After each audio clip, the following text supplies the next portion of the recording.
1978년 노벨 경제학상을 받은 허버트 사이먼으로부터 행동주의 경제학이 빛을 발했습니다. 행동주의는 인간의 행동을 있는 그대로 연구하는 것에 초점을 맞췄습니다. 거기에서 인간은 제한적 합리성, 즉 정보 처리 능력의 한계를 가진 존재입니다.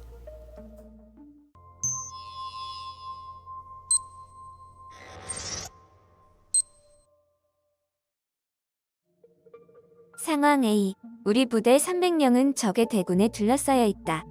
이 장소에 꼼짝 않고 가만히 있으면 300명 모두가 전멸할 것이 확실하다.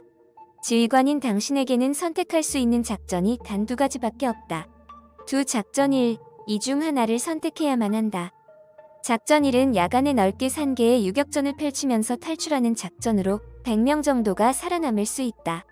작전 2는 야간에 둥근 원을 이뤄 적의 포위망을 강행 돌파하는 작전으로서 이 작전을 선택하면 전원이 생還하거나 아니면 전멸할 것이다.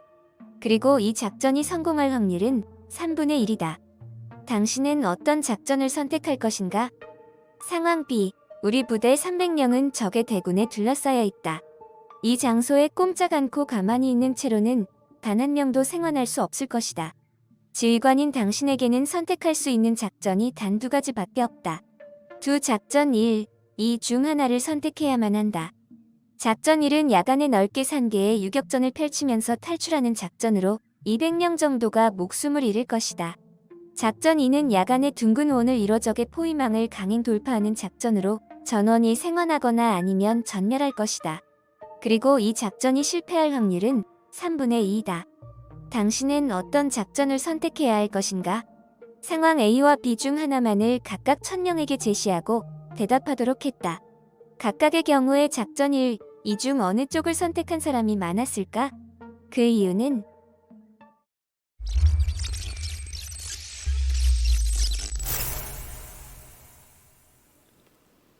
상황 A와 B는 완전히 같은 상황을 기술하고 있습니다. 두 경우 모두 작전 1을 선택했을 때는 100명 생還, 200명 사망이라는 결과를 낳고 작전 2를 선택했을 때는 3분의 1도 안 되는 확률로 전원 생還 또는 3분의 2의 확률로 전원 사망이라는 결과를 낳습니다. 생존자의 수의 기대치는 두 작전에서 모두 100명입니다. 그러므로 어느 쪽 작전이 더 이득이라고 할 것도 없습니다. 즉 두 경우 모두 작전 1, 2의 선호도는 반반이라고 예상할 수 있습니다. 그러나 실제 실험 결과에 의하면 그렇지 않습니다.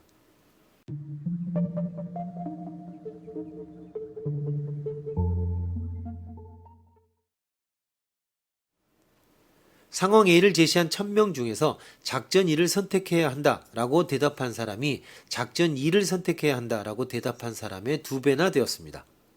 반대로 상황 B를 제시한 1000명 중에서는 작전 2를 선택해야 한다라고 대답한 사람이 작전 1을 선택해야 한다라고 대답한 사람의 2배였습니다. 그 이유는 A와 B가 같은 내용을 서로 다른 방식으로 설정하여 전달하고 있기 때문입니다. 상황 A는 전멸을 기준으로 삼고 그 위에 어느 정도가 생還할까에 대해 작전 1, 2를 비교하고 있습니다. 상황 B는 전원 생존을 기준으로 삼고 어느 정도가 죽을까에 대해서 작전 1, 2를 비교하고 있습니다. 즉 A는 각 작전이 가져올 이득을 기준으로 두 작전을 비교하고 있고 B는 각 작전이 가져올 손실을 기준으로 두 작전을 비교하고 있는 것입니다. 상황 A에서 작전 1을 선택한 사람이 많은 이유는 반드시 살아남는 100명이 강조되기 때문입니다. 반면 상황 B에서는 반드시 죽는 200명이 강조되기 때문에 작전 2를 선호한 사람이 더 많았다고 볼 수 있습니다.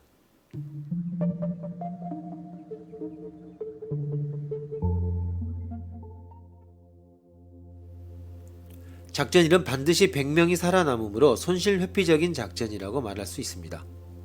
반면 작전 2는 크게 성공하거나 크게 실패하는 것이므로 손실 지향적인 작전이라고 말할 수 있습니다. 일반적으로 사람들은 상황 A와 같은 이득이 화제가 되는 경우는 손실 회피를 선택하고 상황 B와 같이 손실이 화제가 되는 경우에는 손실 지향적인 선택을 하게 됩니다. 그런데 불가피하게 각각의 작전을 선택해야 하는 상황이 있습니다.